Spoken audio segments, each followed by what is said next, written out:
There are two reasons for everything. Can you guess what they are?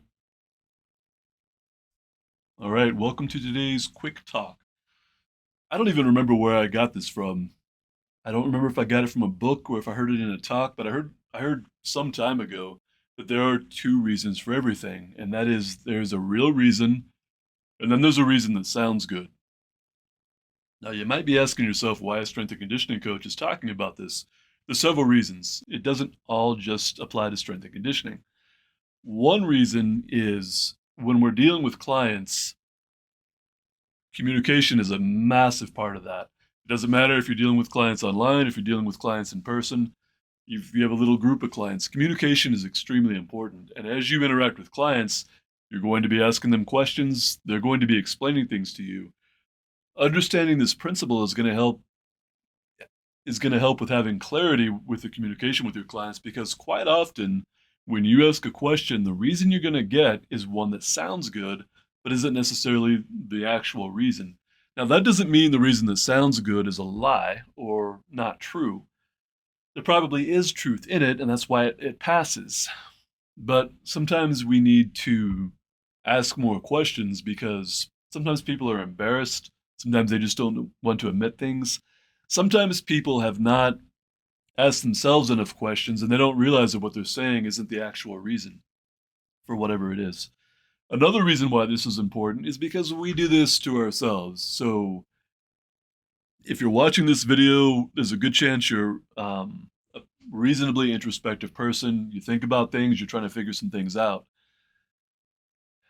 You probably can think of a time, or at least remember the feeling of some time when you were talking to someone and you either answered a question or you were explaining something, and as the words came out of your mouth, you realized there was something about it that wasn't quite right. Again, it doesn't mean it's a lie, it just means it's not the real reason. It could be a lie, but there's a reason that sounds good, and then there's a real reason. So understanding this is good for yourself. It'll help you get some clarity. It'll help communication with clients.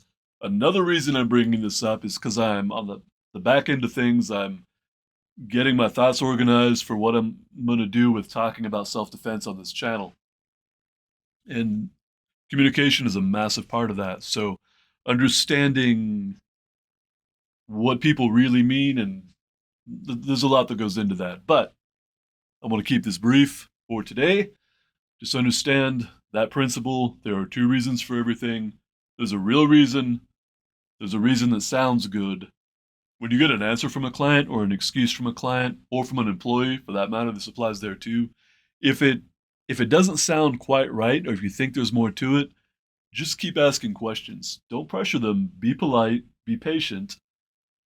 You don't want to there are times when it's appropriate to blow somebody out.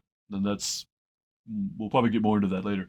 But most of the time, we need to be patient. We just need to ask more questions. If we ask enough questions, we'll probably get to the truth, or at least sometimes with clients, customers, employees, we need to create a situation where they feel that telling us the truth is safe. And that can be complicated. So, anyway, little things that up. Thanks for watching.